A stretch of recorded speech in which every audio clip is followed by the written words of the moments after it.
The MOU signed between different banks, institutions and companies of the member countries of the Islamic Development Bank are worth $1.2 billion, $6 million of which are granted by the Islamic Development Bank. The MOUs were described by participating experts as pivotal for supporting institutions and small and medium enterprises to meet the bank's goals in terms of development and sustainability. Meanwhile, the Halal Economy Leadership Forum was organized to emphasize the growing importance of halal products as a powerful driver of global trade and economic growth. It aimed to showcase the expanding market opportunities across sectors such as food, cosmetics, pharmaceuticals and tourism, attracting investment from both Muslim-majority and non-Muslim countries. The forum provided a platform to share insights on how to capitalize on the halal economy's potential while ensuring compliance with ethical and religious standards. Dr. Abdul Hakim Alawar, Assistant Director General of the Food and Agriculture Organization of the United Nations, highlighted the importance of halal products globally and their economic impact in both Muslim and non-Muslim communities.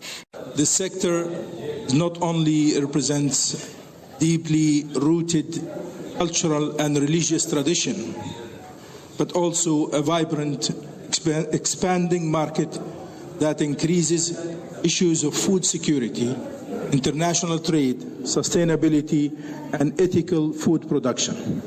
As you all know, the halal products, meaning permissible in Arabic, refers to what is allowed under the Islamic law. In the context of food, halal rules governs not just the ingredients, but also the process of production, slaughter, the handling of animal-based products, and also the financing that goes into it.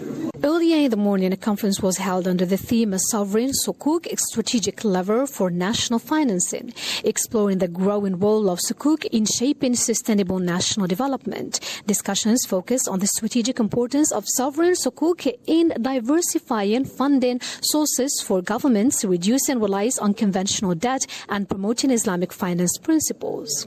Another panel themed Building a Sustainable Culture, Strategies and Ethics was held as part of the ICD's broader sustainability and ESG awareness program, which supports the integration of sustainable practices across operations. The Secretary of the Global Flagship Initiative for Food Security, Mr. Conrad Wayne, who took part in the panel, shed light on how the private sector can be effectively engaged to make large-scale commitments that promote sustainable and climate-smart food systems in developing regions.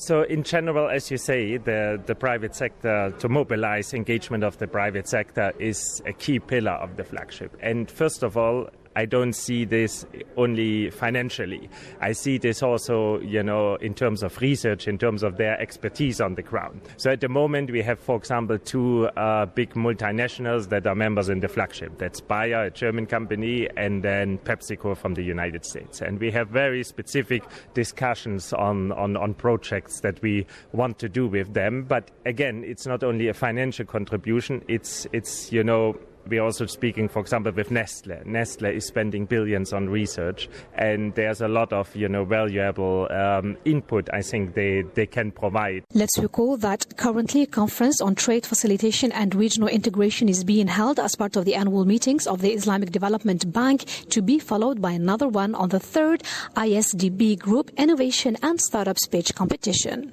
Asia Bakar to Radio Algeria International, the International Conference Center, Algiers.